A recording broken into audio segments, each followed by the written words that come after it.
ఓం సాయిరాం. బాబా భక్తులందరికీ కూడా నమస్కారం అండి. అందరూ కూడా సుఖంగా సంతోషంగా ఎప్పుడూ కూడా ఆనందంగా ఉండాలి అని చెప్పి ఆ బాబాగారి తరపున నేను కూడా మనస్ఫూర్తిగా కోరుకుంటున్నాను. ఈరోజు బాబాగారు అందించే సందేశం ఏంటి అంటే కనుక, తల్లి, కోరిన కోరిక ఏదైనా కానీ నీకు జరిగేలా చూస్తాను. కోట్ల ధనం నీ కళ్ళ ముందు ఉండేలా చూస్తాను. తల్లి, 3 నిమిషాలలో నీ మనసుకు నీ కోరిన కోరిక ఏంటో అది నీ ముందు ఉంచేలా చూస్తాను అని చెప్పి ఏదో తెలియని సందేశాన్ని ఈరోజు బాబాగారు మనకు అందించాలి అని చెప్పి అనుకుంటున్నారండి. మరి బాబాగారు ఏ సందేశం అందించినా కూడా అది మన భవిష్యత్తుకు పునాది అని చెప్పి మనందరికీ కూడా తెలిసిన విషయమే కదా. మరి ఎవరికైతే బాబాగారి మీద నమ్మకం ఉంటుందో వారందరూ కూడా ఈ వీడియోకి ఒక చిన్న లైక్ ఇచ్చి వీడియోని వినడం స్టార్ట్ చేయండి. కింద కామెంట్ సెక్షన్లో ఓం సాయిరామ్ అని చెప్పి టైప్ చేయండి. దానికంటే ముందు చాలామంది కూడా గురువుగారి గురించి చెప్పండి అక్క అని చెప్పి అడుగుతున్నారండి. మా జీవితంలో కూడా ఎన్నో రకాల చిన్న చిన్న సమస్యలకు ఈ గురువుగారి దయ వల్లే ఆ సమస్యలను పరిష్కరించుకొని మేము ఆనందంగా ఉన్నాము. అలాగే ప్రతి మనిషికి కూడా కొన్ని సమస్యలు అనేవి ఉంటాయి. శ్రీ షిరిడి సాయిబాబా ఆశీస్సులతో జ్యోతిష్యం చెప్పబడును. గురూజీ శివరామరాజు గారు. Phone number 9959422552. మీకు ఎటువంటి సమస్యలున్నా కానీ, ప్రేమ, పెళ్లి, ఉద్యోగం, రాజకీయం, సంతానం లేక ఇబ్బంది పడుతున్న, భార్యాభర్తల మధ్య గొడవలున్నా, అప్పుల సమస్యలున్నా, శత్రువుల సమస్యలున్నా, ఎటువంటి సమస్య నుంచి అయినా కానీ గురువుగారు మీకు 9 రోజుల్లోనే పరిష్కారాన్ని చూపిస్తారు. గురువుగారు చెప్పింది చెప్పినట్లు జరుగుతుంది. పదే పదే నేను ఈ గురువుగారి గురించే చెప్తున్నాను అంటే మా జీవితంలో ఎన్నో సమస్యల నుంచి బయటపడి ఈరోజు సంతోషంగా గడుపుతున్నాము. మీ జీవితాల్లో కూడా అలా జరగాలి అన్న ఉద్దేశంతో చెప్తున్నాను. వెంటనే గురువుగారికి కాంటాక్ట్ అయ్యి మీకున్న సమస్యలను చెప్పి ఆ సమస్యల నుంచి మీరు బయటపడి ఆనందంగా జీవితంలో ముందడుగు వేయండి. ఇక బాబాగారి యొక్క సందేశం విషయానికి వస్తే కనుక, తల్లి, నీ కోరిక ఏంటో నాకు తెలియదు అని చెప్పి అనుకుంటున్నావు కదా తల్లి. నీ మనసులో నువ్వు పడుతున్న కష్టం దగ్గర నుంచి, నువ్వు పడుతున్న బాధల దగ్గర నుంచి, నువ్వు కోరుకునే కోరికల అన్నీ కూడా ఈ బాబాకి తెలుసు. ఎందుకంటే నీవు స్వచ్ఛంగా ఉన్నావు కాబట్టే ఈ రోజున నువ్వు నా భక్తురాలిగా పిలవబడదావు. తల్లి, ఒక్క మాట చెప్తాను. ఎవరైతే అన్యాయాన్నే కోరుకుంటారో, ఎదుటివారు నాశనాన్ని కోరుకుంటారో, ఎవరైతే ఎప్పుడూ కూడా కోపంతో ఊగిపోతూ ఉంటారో, ఎవరైతే ఎప్పుడూ కూడా ఎదుటి వారి యొక్క కష్టాన్ని చూసి నవ్వుకుంటూ ఉంటారో, వారు ఎప్పుడూ కూడా నా యొక్క గుడికి రావడానికి కానీ, నా సన్నిధికి చేరడానికి కానీ, లేదా నా ముఖదర్శనం చేసుకోవడానికి కానీ ఎన్నడూ అర్హులు కారు. కానీ ఈ రోజున నువ్వు నా సందేశాన్ని వినగలుగుతున్నావు అంటే కనుక నీకు ఆ అదృష్టం ఉంది కాబట్టే. తల్లి, ఈరోజు నువ్వు ఈ లాఫింగ్ బుద్ధాన్ని తాకావు అంటే నీ జీవితం సంతోషంతో నిండబోతోందమ్మా. కనుక నేను చెప్పే ప్రతి మాట కూడా నీ భవిష్యత్తు కోసమే చెప్తున్నాను అని చెప్పి నువ్వు ఆలోచించి ప్రతి మాట మీద శ్రద్ధను పెట్టి జాగ్రత్తగా వినే ప్రయత్నం చెయ్యి. అప్పుడే అసలు ఈ సందేశం నీ చెవిన ఎందుకు పడింది అని చెప్పి ఒక అర్థం ఏర్పడుతుంది. తల్లి, నువ్వేంటో ఎదుటివారికి ప్రతిసారి నిర్ణయించాలి అంటే ఎదుటివారు నీవేంటో తెలుసుకోవాలి. నువ్వు పడుతున్న తపనేంటో తెలుసుకోవాలి. నువ్వు చేసే మంచి ఏంటో తెలుసుకోవాలి అని చెప్పి వారు నీ గురించి అర్థం చేసుకోవడం లేదు అని చెప్పి బాధపడుతూ ఉన్నావు. అయితే ఒక మాట చెప్తాను, జాగ్రత్తగా విను. నీవేంటో నీకు తెలుసు, నాకు తెలుసు. ఎదుటి వారికి తెలియాల్సిన అవసరం లేదు. ఎందుకంటే నీవేంటో తెలుసుకున్న వాళ్ళైతే నిన్ను అసలు వేలెత్తి చూపించే ప్రయత్నం చెయ్యరు కదా తల్లి. అందుకనే నువ్వేంటో నాకు తెలిస్తే చాలు అని చెప్పి ఎదుటివారు తెలుసుకునేలా నువ్వు చేయాల్సిన పని లేదు అని చెప్పి మరొక్కసారి నిన్ను హెచ్చరిస్తున్నాను. తల్లి, నువ్వు చేస్తున్న పనులు కొంతమందికి అన్యాయంగా అనిపించవచ్చు.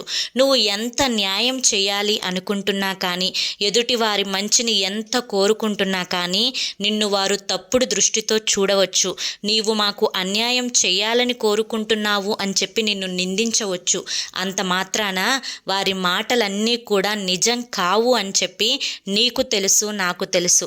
కనుక ఎదుటివారు ఎంతవరకు మాట్లాడగలుగుతారో అంతవరకు నువ్వు మాట్లాడే ప్రయత్నం చేయనివ్వు. ఎందుకంటే త్వరలోనే నీ యొక్క మంచి బుద్ధిని వారు తెలుసుకుంటారు అని చెప్పి నేను హామీ ఇస్తున్నాను. తల్లి, ప్రతి ఒక్కరికి కూడా కష్టాలు సుఖాలు వస్తాయి. ఎందుకంటే ఈ భూమి మీద పుట్టిన ప్రతి మానవునికి కూడా ఏదో ఒక కష్టం ఉంటూనే ఉంటుంది. ఆ కష్ట సుఖాలని పంచుకొని, ఎదుటి వారి యొక్క కష్టాలను పంచుకొని, వారి యొక్క బాధలను తెలుసుకొని, ఎప్పుడైతే నువ్వు అవి తీర్చే ప్రయత్నం చెయ్యాలి అనుకుంటావో అప్పుడు భగవంతుడు నీ యొక్క కష్టాలను తీర్చే ప్రయత్నం చెయ్యాలి అనుకుంటారు. కనుక అందరితో మంచిగా ఉండే ప్రయత్నం చెయ్యి తల్లి. వచ్చిన కష్టం ఎంత పెద్దదైనా కానీ, అది ఎంత క్లిష్ట పరిస్థితుల్లో నిన్ను పడవేసినా కానీ, ఆ కష్టం నుంచి నిన్ను నేను బయట పడవేస్తాను అని హామీ ఇస్తున్నాను. ఎంత కష్టం వచ్చినా అది నిన్నేమీ చేయలేదు తల్లి, అది నిన్ను వదిలి వెళ్ళిపోవాల్సిందే. ఎందుకంటే ఈ బాబా నీతో ఉన్నంత వరకు ఏ చీడ పీడ కర్మ దోషాలు అనేవి నిన్ను చేరవు అని చెప్పి గుర్తుంచుకో తల్లి. ఇక నువ్వు చేస్తున్న మరొక పెద్ద తప్పు ఏంటి అంటే, అందరూ కూడా నావారే అని చెప్పి నమ్మి నీ యొక్క పర్సనల్ విషయాలు, అంతేకాకుండా నువ్వు ముందడుగు వేయడానికి ఉపయోగపడే విషయాలు, నువ్వు సాధించాలి అనుకుంటున్న పనులు, ప్రతీదీ కూడా అందరితో నువ్వు పంచుకుంటూ ఉంటున్నావు. ఇలా పంచుకోవడం అంత మంచిది కాదు అని చెప్పి నీకు ఇంతకు ముందు ఒకసారి హెచ్చరించాను. మరలా ఇప్పుడు చెప్తున్నాను. ఎందుకంటే అందరూ కూడా నువ్వు ఆలోచించినట్లు మంచిగా ఆలోచించరు కదా. ఎందుకంటే నువ్వు చేస్తున్న పనులను బట్టి, నువ్వు చెప్పే పద్ధతులను బట్టి, నీ మెలకువలు, నీ తెలివితేటలు, నువ్వు ముందుకు రావడం కోసం చేసే ప్రయత్నాలు అన్నింటినీ వారు తెలుసుకొని వారు ముందడుగు వేసే ప్రయత్నం చేస్తున్నారు. నువ్వు కేవలం మాటల దగ్గర మాత్రమే ఆగిపోతున్నావు. నీ యొక్క మాటలను ఆదర్శంగా తీసుకొని నీకంటే ముందు వారే చెయ్యాలి అన్న తపనతోటి నీ యొక్క పెద్ద అలవాట్లను, మంచి అలవాట్లను, నువ్వు ముందడుగు వేసే తెలివిగల ఆలోచనలను వారు అమలులో పెడుతున్నారు. కనుక ప్రతీదీ కూడా అందరికీ చెప్పకు. అర్థమైంది కదా తల్లి. నీ పట్ల నాకు జాలి ఉంది, దయ ఉంది, ప్రేమ ఉంది, కరుణ ఉంది. కనుకనే ఈరోజు నువ్వు నా సందేశం వింటున్నావు. కనుకనే నువ్వు నా భక్తురాలువి అని చెప్పి నేను నిన్ను ఎప్పుడో సిద్ధపరచుకున్నాను. ఎప్పుడో నీ యొక్క సమస్యలను తీర్చే ప్రయత్నం చేస్తున్నాను. కనుక బాబా, నువ్వు నన్ను వదిలి వెళ్ళిపోయావు. నా కష్టం నువ్వు కూడా పట్టించుకోవడం లేదు బాబా. నా బాధ నీకు కనిపించడం లేదా అని చెప్పి ప్రతిసారి కూడా నువ్వు బాధపడాల్సిన అవసరం లేదు తల్లి. నిన్ను పైకి రాకుండా చేయాలి అని చెప్పి చాలామంది కూడా ఎన్నో రకాల ప్రయత్నాలు చేశారు. వారెవరో కూడా నీ మనసుకి బాగా తెలుసు. అలా ఎన్ని ప్రయత్నాలు చేసినా కూడా నీవు నిలబడేలా చేసింది నేనే తల్లి. కనుక ఎప్పుడు ఇక నువ్వు నాతో లేవు అనే మాట అనకమ్మా. ఎందుకంటే ఇప్పటికీ కూడా నువ్వు బాగుపడుతుంటే చూసి ఏడ్చేవాళ్ళు చాలామంది ఉన్నారు. నిన్ను వెనక్కి లాగాలని చూసేవారు కూడా చాలామంది ఉన్నారు. నువ్వు ఏడుస్తుంటే సంతోషపడేవాళ్ళు కూడా చాలామంది ఉన్నారు. అటువంటి వారితో ఇప్పటికీ నువ్వు జాగ్రత్తగా ఉండాలి. ఎందుకంటే అలా జాగ్రత్తగా ఉండకపోతే నువ్వు ఎన్నో రకాల సమస్యలలో ఇరుక్కునే అవకాశం ఉంది తల్లి. ఎప్పటికైనా కానీ ఒక్క విషయాన్ని గుర్తుంచుకో. నీకు నీ కుటుంబం ముఖ్యం. నీ కుటుంబం కోసమే కదా నువ్వు చేసే ప్రతి పని, నువ్వు ఆలోచించే ప్రతి ఆలోచన, నువ్వు వేసే ప్రతి అడుగు అన్నీ కూడా నీ కుటుంబం కోసమే కదా. మరి ఎందుకు ఇంత ఆలోచన, ఎందుకు ఇంత కష్టం, ఎందుకు ఇంత బాధ? ఈ లాఫింగ్ బుద్ధాని నువ్వు ఎప్పుడైతే తాకావో అప్పుడే నీ జీవితంలో అదృష్టపు దేవత అడుగు పెట్టింది అని చెప్పి అర్థం. ఇకనైనా కానీ కష్టాలకు, కన్నీటికి, బాధలకు నువ్వు సెలవు చెప్పి అదృష్టానికి, ఆనందానికి, నవ్వులకు ఆహ్వానం పలకాలి. ఎందుకంటే తల్లి, నిన్ను చూసే నీ కుటుంబం నడుచుకుంటుంది. ఇంట్లో నలుగురు ఉన్నప్పుడు నీ యొక్క జీవితం అనే బండికి మీ నలుగురు 4 చక్రాలు అని చెప్పి నీకు తెలియదా చెప్పు? ఈ 4 చక్రాలలో ఒక చక్రం సరిగ్గా పనిచేయకపోయినా బండి నడవదు అని చెప్పి నీకు తెలియదా చెప్పు? కానీ నీ మనసులో ఆ ఆలోచన అస్సలు లేదు అని చెప్పి నాకు అనిపిస్తుంది. ఎందుకంటే నీవు నీ కుటుంబానికి ఒక చక్రానివి అన్న సంగతే మర్చిపోయి నీ ప్రవర్తన, నీ యొక్క మానసిక బాధ ఇలా ఉంటే నిన్ను చూసి రేపు నీ బిడ్డలు ఎలా నడుచుకుంటారు చెప్పు? నీ బిడ్డల కోసమైనా కానీ కష్టాలను బయటకు కనిపించకుండా, కన్నీటిని వారికి చెప్పకుండా, ఏ కష్టం వచ్చినా కానీ, ఏ బాధ వచ్చినా కానీ ధైర్యంగా ఎలా నిలబడాలి, ధైర్యంగా ఎదుటివారితో ఎలా మాట్లాడాలి, ధైర్యంగా సమస్యను ఎలా పరిష్కరించుకోవాలి అని చెప్పి ఎప్పటికప్పుడు కష్టంలో మెలకువలు నేర్పించుకుంటూ, పిల్లలకు తెలివితేటలను పంచుకుంటూ, బాధ, కష్టం, సుఖం, ఏది తప్పు ఏది ఒప్పు అని చెప్పి నీ బిడ్డలకి నేర్పించుకుంటూ నువ్వు వారిని మంచి దారిలో నడిపించే ప్రయత్నం చేయాలి. ఎందుకంటే తల్లి, బిడ్డలు తప్పు చేసినా కూడా ఆ యొక్క నింద తల్లి మీదే పడుతుంది కదా అమ్మా, ఆ నింద తండ్రి మీదే పడుతుంది కదా తల్లి. అయితే ఇకనైనా కానీ నీ యొక్క బాధ్యతను నువ్వు గుర్తించావు అని చెప్పి నమ్ముతున్నాను. ఈ యొక్క మానసిక వ్యాధికి, ఈ యొక్క మనోవ్యాధికి మందు లేదు. మరి ముందేంటి బాబా? ఈ కష్టాలు పోతే ఇలా ఉండాల్సిన కర్మ నాకేంటి బాబా? అందరిలాగా సంతోషంగా బ్రతకాలి అని చెప్పి నాకు మాత్రం అనిపించదా? నేను మాత్రం ఆనందంగా ఉండకుండా ఇలా బాధగానే ఉండాలి అని కోరుకుంటున్నానా అని చెప్పి నీ మనసుకి అనిపిస్తుంది కదా తల్లి. అయితే ఒక మాట చెప్తాను, జాగ్రత్తగా వింటావా? నేను ఇందాక చెప్పినట్లుగా ఈ భూమి మీద పుట్టిన ప్రతి ఒక్క ప్రాణికి కూడా కష్టం ఉంటుంది. కానీ నువ్వు అనుకుంటున్నావు ఇది నాకే వచ్చిన కష్టం, అందరూ బాగానే ఉన్నారు, నేనే బాధలలో మునిగిపోయాను అని చెప్పి. కానీ ఇది చాలా అవాస్తవం తల్లి. లోకంలో ప్రతి మనిషికి కూడా ఏదో ఒక కష్టం ఉంది. ఈ భగవంతుడు ఈ యొక్క కష్టాన్ని నీకు పెట్టారు అంటే ఆ కష్టం నుంచి నువ్వు బయటపడగలవు అనే నమ్మకంతోనే, భగవంతుని నమ్మకాన్ని, భగవంతుడు నీపై పెట్టుకున్న నమ్మకాన్ని నువ్వు ఎప్పుడూ కూడా వమ్ము చేయలేవు తల్లి. మొదటిగా నీ మీద ప్రేమ చూపించేవారు ఎవ్వరూ లేరు అని చెప్పి బాధపడడం, మనోవ్యాధి వేసుకోవడం, ఇలా చేయడం అనేవి మానుకోవాలి. ఎందుకంటే నీకు ఒక ఆలోచన ఉంది కదా తల్లి.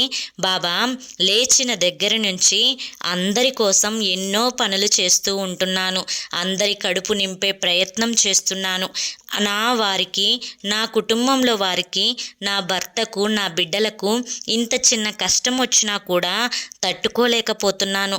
అది నాకు వస్తే ఎంత బాధపడతానో, వారికి వచ్చినా కూడా అంతకంటే ఎక్కువ బాధపడుతున్నాను.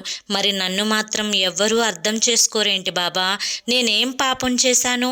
నేను బాగోలేదు అంటే కనీసం నా బిడ్డలు కూడా నా మీద జాలి చూపించడం లేదు. ఏంటి బాబా నాకు ఈ కర్మ అని చెప్పి అనుకుంటున్నావు కదా తల్లి. తల్లి, ఇలా జాలి చూపించడం లేదు అన్నా కూడా అది నీ యొక్క పెంపకం పైనే ఆధారపడి ఉంటుంది. కనుక పిల్లలకి కష్టం యొక్క విలువ, బాధ అన్నీ నేర్పించి పెంచాలి. పిల్లలకి బాధలు తెలియాలి, కష్టాలు తెలియాలి. ప్రతి తల్లి కూడా ఈ ఒక్క తప్పు చేస్తూ ఉందమ్మా. ఏంటి అంటే నేను పడ్డ బాధలు నా బిడ్డలు పడకూడదు, వాళ్ళు ఏది అడిగినా కానీ వెంటనే వారి చేతుల్లో పెట్టేసేయాలి అని చెప్పి. కానీ వెంటనే వారి చేతుల్లో పెట్టేసేయాలి అనుకునే ముందు అది ఎక్కడి నుంచి వస్తుంది, ఎన్ని చేస్తే, ఎంత కష్టపడితే అది వారి చేతుల్లోకి వస్తుంది అని చెప్పి ఖచ్చితంగా వారికి తెలియపరిచి ఆ కష్టాన్ని వారు అర్థం చేసుకున్న తరువాతనే అది వారి చేతుల్లో పెట్టాలి అని చెప్పి గుర్తుంచుకో. అర్థమైంది కదా? ఎందుకంటే అలా చేస్తేనే తల్లిదండ్రుల యొక్క విలువ బిడ్డలకి తెలుస్తుంది. వారి భవిష్యత్తు మీద వారికి ఏకాగ్రత పెరుగుతుంది. నీ పిల్లల భవిష్యత్తు ఎంత అందంగా ఉంటుందో ఇప్పుడు నువ్వు చెప్పే పాఠాల మీదే ఆధారపడి ఉంటుంది తల్లి. చిన్న చిన్న విషయాలకు ఇంట్లో గొడవ పడవద్దు తల్లి. ఎందుకంటే ఈ గొడవల వల్లే మనశ్శాంతి కోల్పోతున్నావు, బాధలు ఎక్కువ చేసుకుంటున్నావు, గోరంత పోయేదాన్ని కొండంత చేసుకుంటున్నావు. చిన్న చిన్న మాటలకి, చిన్న చిన్న విషయాలకు ఇలా గొడవలు పెట్టుకుంటూ పోతే చుట్టుపక్కల వారందరి దృష్టిలో నీ మీద ఎటువంటి ఎటువంటి విలువ అనేది లేకుండా పోతుంది అని చెప్పి గమనించలేకపోతున్నావు తల్లి. ఎవరి ఇంట్లోనైనా కానీ ఇటువంటి చిన్న చిన్న సమస్యలు ఉంటూనే ఉంటాయి. భూదేవి అంత ఓర్పు ఆడదానికి కావాలి అని చెప్పి ఎందుకు అన్నారు? ఏమంత ఓర్పుని పడుతున్నావో చెప్పు. నీపై ఏదైనా ఒక చిన్న మాట అంటే ఎంత ఎగిసి పడుతున్నావు, ఎన్ని మాటలు మాట్లాడుతున్నావు, ఎంత కోపాన్ని తెచ్చుకుంటున్నావు. ఎందుకు నీకింత కోపం? తన కోపమే తనకి శత్రువు అని చెప్పి నీకు తెలియదా తల్లి? కొంచెం ఓర్పుని అనుభవించు, అన్నీ కూడా సర్దుకుంటాయి. నీ చుట్టూ వాతావరణం ఎలా ఉంటుంది అని చెప్పి నువ్వు అనుకోవాలి అంటే, నువ్వు కోపంగా ఉంటే వాతావరణం అంతా కోపంగానే కనిపిస్తుంది. అదే నువ్వు సంతోషంగా ఉండి చూడు, పాజిటివ్గా ఆలోచించి చూడు, ఆనందంగా ఉండి చూడు, నీ చుట్టూ వాతావరణం కూడా పాజిటివ్గా ఉంటుంది, ఆనందంగా ఉంటుంది. నాకు కష్టం లేదు అని నువ్వు అనుకుంటే ఏ కష్టం నీ దగ్గరికి రాదమ్మా, ఏ బాధ కూడా నీ దగ్గరికి రాదు. ప్రతి మనిషి కూడా ఈ భూమి మీదకి వచ్చినప్పుడు సంతోషంగా బ్రతకాలనే కదా తల్లి కోరుకుంటాడు. కానీ కష్ట సుఖాల, సంతోష ఆనందాల, దుఃఖాల సముదాయమే ఈ యొక్క జీవితం అని ప్రతి ఒక్కరూ కూడా గుర్తించాలి. కష్టం వచ్చినప్పుడు కృంగిపోకూడదు, సంతోషం వచ్చినప్పుడు పొంగిపోకూడదు. ప్రతి మాట కూడా ఎదుటివారు అన్నప్పుడు దాన్ని తీసుకోవడం నేర్చుకోవాలి తల్లి. ఇప్పుడున్న నీకు ఈ క్లిష్ట పరిస్థితులలో నీ మీద కొన్ని నిందలు వచ్చి పడ్డాయి. అవి తెలిసి చేసినా తెలియక చేసిన కొన్ని తప్పుల వల్ల నువ్వు నలుగురి ముందు తలదించుకోవాల్సిన పరిస్థితి నీకు ఏర్పడింది. ఇదే అవకాశంగా తీసుకొని నిన్ను ఎప్పుడైతే అణచితొక్కాలి అని చూస్తున్నారో వారు చాలా సంబరపడిపోతున్నారు, చాలా సంతోషపడిపోతున్నారు. ఈ అవకాశం అనేది వారికి నువ్వు ఇవ్వకుండా ఉండాలి అంటే ఎన్ని నిందలు నీ మీద పడ్డా కూడా మళ్ళీ మళ్ళీ లేచి నీ యొక్క సత్తాను చూపిస్తూ ఉండాలి.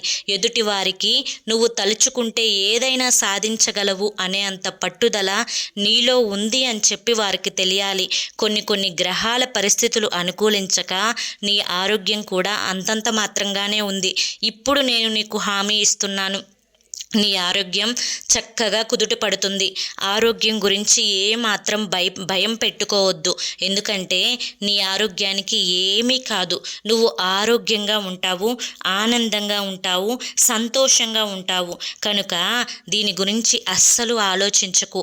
ఎదుటివారు వేసిన నిందలను ఎలా తుడిచిపెట్టేయాలి, ఏమి సాధిస్తే వారి నోర్లు మూతపడతాయి అని దీని గురించి ఆలోచించుకుంటే నీ యొక్క కోరికలన్నీ కూడా తీరిపోతాయి తల్లి. ఇప్పుడున్న ఈ కాలం అనేది గడిచిపోతుంది.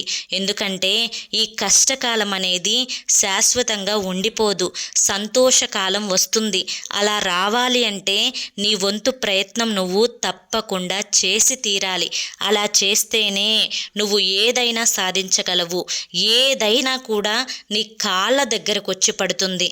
అది డబ్బైనా, లేదా బంగారమైనా, లేదా పేరు ప్రఖ్యాతలైనా, లేదా పలుకుబడైనా, లేదా నీ బిడ్డల బంగారు భవిష్యత్ అయినా కూడా ఏదైనా కూడా నీ చేతుల్లోనే ఉంది. కనుక మొదట ఎదుటివారు నిన్ను నమ్మాలి అనుకోకు, నిన్ను నువ్వు నమ్ము. ఎదుటివారు ఆటోమేటిక్గా నిన్ను నమ్ముతారు అని చెప్పి గుర్తుంచుకో. తల్లిదండ్రులకు ఏదైనా కూడా చెప్పు, వారి యొక్క ఆశీర్వచనాలు తీసుకో. వారు ఎలా ముందడుగు వేయమంటే అలా వెయ్యి. ఎందుకంటే నీ కష్టంలోనూ సుఖంలోనూ ఉండేది నీ తల్లిదండ్రులు మాత్రమే. ఈ భూమి మీద ఎటువంటి స్వార్థం లేని ప్రేమను చూపించేది కేవలం వారు మాత్రమే. కనుక వారి సలహా తీసుకోవడం మాత్రం మరువద్దు తల్లి. ఎందుకంటే అది నీ యొక్క బంగారు భవిష్యత్తుకు వారి యొక్క మొదటి ఆశీర్వాదం తోడైతే నీకు అంతా కూడా శుభం కలుగుతుంది తల్లి అని చెప్పి ఈరోజు బాబాగారు మనకి చాలా చక్కటి సందేశాన్ని అందించారండి. మరి ఈ సందేశంలో ఎంతో గొప్ప ఆంతర్యం దాగి ఉంది.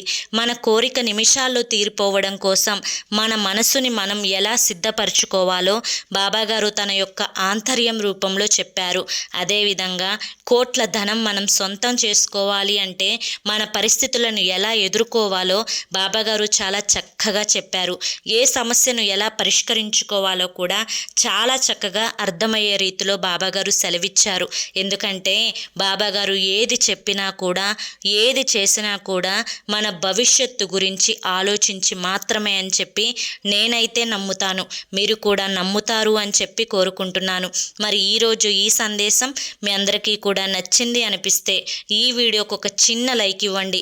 ఈ యొక్క లాఫింగ్ బుద్ధ యొక్క వీడియోని మరికొంతమందికి షేర్ చేస్తే 3 నిమిషాల్లోనే మీ కోరిక తీరిపోతుంది అని మాత్రం మీరు అస్సలు మర్చిపోవద్దు. అంతేకాకుండా మొదటిసారి సాయి పిలుపు ఛానల్లోకి వచ్చినట్లయితే కింద బ్లాక్ కలర్లో సబ్స్క్రైబ్ అనే బటన్ ఉంటుంది.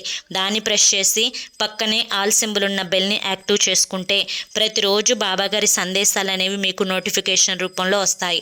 మరి రేపు మరొక మంచి సందేశంతో తప్పకుండా కలుసుకుందాం. అంతవరకు కూడా బాబా ఆశీస్సులు మీపై ఉండాలి అని చెప్పి మనస్ఫూర్తిగా నేను కోరుకుంటూ సర్వే జన సుఖినో భవంతు. ఓం సాయిరామ్.